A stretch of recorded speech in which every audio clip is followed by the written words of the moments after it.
ಶುಭೋದಯ ನಮಸ್ಕಾರ, welcome to Yoyo Kannada. ಶುಭೋದಯ ನಮಸ್ಕಾರ, ವೆಲ್ಕಮ್ ಟು ಯೋಯೋ ಕನ್ನಡ.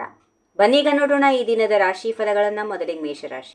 ಕೋರ್ಟಲ್ಲಿರುವ ಹಳೆಯ ವ್ಯಾಜ್ಯಗಳು ಮುಕ್ತಾಯಗೊಳ್ಳುವ ಸಂಭವ ಇದೆ. ಭಿನ್ನ ವಿಭಿನ್ನ ಜನರನ್ನ ಭೇಟಿಯಾಗುವ ಸಾಧ್ಯತೆ ಇದೆ. ವೃತ್ತಿಯಲ್ಲಿ ಸಾಕಷ್ಟು ಪೈಪೋಟಿ ಎದುರಿಸುತ್ತೀರಿ. ವೃಷಭ ರಾಶಿ.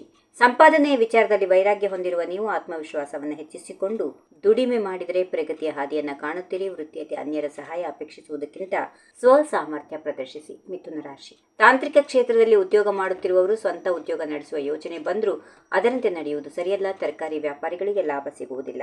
ಕರ್ಕಾಟಕ ರಾಶಿ. ಉದ್ವೇಗಗೊಳ್ಳದೆ ತಾಳ್ಮೆಯಿಂದ ವ್ಯವಹರಿಸಿದರೆ ನಿಮ್ಮ ಹಾದಿ ಸುಗಮವಾಗಿರುತ್ತದೆ. ಆತ್ಮವಿಶ್ವಾಸ ಮತ್ತು ಧನಾತ್ಮಕತೆ ಮನೋಭಾವ ಗೆಲುವಿಗೆ ಕಾರಣವಾಗುತ್ತದೆ. ಸಿಂಹರಾಶಿ. ವಿವಾಹದಂತಹ ಸಮಾರಂಭದ ವಿಚಾರದಲ್ಲಿ ಬಹುದಿನದ ಪ್ರಯತ್ನಗಳು ನಿಷ್ಫಲ ಎನಿಸೋದಿಲ್ಲ. ಶಾರೀರಿಕ ಆಯಾಸ ತೋರಿ ಬಂದರೂ ದಿನಾಂತ್ಯದಲ್ಲಿ ಹಂತ ಹಂತವಾಗಿ ಪ್ರಗತಿ ಇರುತ್ತದೆ. ಕನ್ಯಾ ರಾಶಿ. ಹಾಲು, ಮೊಸರು ಮತ್ತು ಬೆಣ್ಣೆ ವ್ಯಾಪಾರಿಗಳಿಗೆ ಹೆಚ್ಚಿನ ಉತ್ಪಾದನೆಯಿಂದ ಲಾಭ. ವೃತ್ತಿಯಲ್ಲಿ ಉನ್ನತ ಸ್ಥಾನಕ್ಕೆ ಏರಲು ಬೇಕಾದ ತಯಾರಿ ಮಾಡಿಕೊಳ್ಳಿ. ಧಾರ್ಮಿಕ ಕೆಲಸಗಳಿಗಾಗಿ ಧನ ವ್ಯಯ ಆಗುತ್ತದೆ. ತುಲಾ ರಾಶಿ. ಸಾಂಸಾರಿಕವಾಗಿ ಒಂದೊಂದೇ ಸಮಸ್ಯೆಗಳನ್ನು ನಿವಾರಿಸಿಕೊಂಡು ಬರುತ್ತಿದ್ದಂತೆ ಸಮಸ್ಯೆಗಳು ಅನಾವರಣವಾಗುತ್ತವೆ.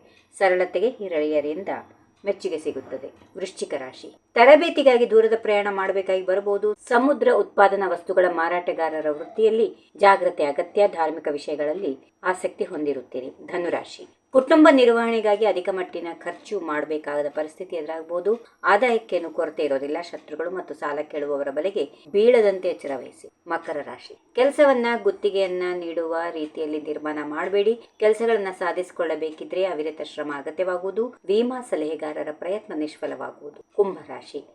ಮುಕ್ತ ಮಾತುಕತೆ ಮೂಲಕ ಕಾರ್ಮಿಕರಲ್ಲಿನ ಸಮಸ್ಯೆ ಬಗೆಹರಿಸಿಕೊಳ್ಳಿ. ಕೃಷಿ ಕೆಲಸಗಳು ಸಮರ್ಪಕವಾಗಿ ನಡೆದು ಮನಸ್ಸಿಗೆ ನೆಮ್ಮದಿ ಉಂಟಾಗುತ್ತದೆ. ಕೊನೆಯ ರಾಶಿ ಮೀನ. ಅಪೇಕ್ಷಿತರಿಗೆ ಸಾಧಾರಣ ಉದ್ಯೋಗ ದೊರೆಯಲಿದೆ. ಅದನ್ನು ತಿರಸ್ಕರಿಸುವುದು ಸರಿಯಲ್ಲ. ನೆಂಟರ ಸಹಾಯದಿಂದ ಮಗಳ ಮದುವೆ ಗೊತ್ತಾಗಿ ಮುಂದಿನ ತಯಾರಿ ಮಾಡಿಕೊಳ್ಳುತ್ತೀರಿ. ಹೀಗಿವೆ ಈ ದಿನದ ರಾಶಿ ಫಲಗಳು. ಸರ್ವರಿಗೆ ಶುಭವಾಗಲಿ. ಶುಭ ದಿನ. ನಮಸ್ಕಾರ. If you like this video, ಬೇಗ ಲೈಕ್ ಮಾಡಿ, ಕಾಮೆಂಟ್ ಮಾಡಿ, ಶೇರ್ ಮಾಡಿ ಹಾಗೂ ಯೋಯೋ ಟಿವಿ ಕನ್ನಡವನ್ನು ಸಬ್ಸ್ಕ್ರೈಬ್ ಮಾಡಿ.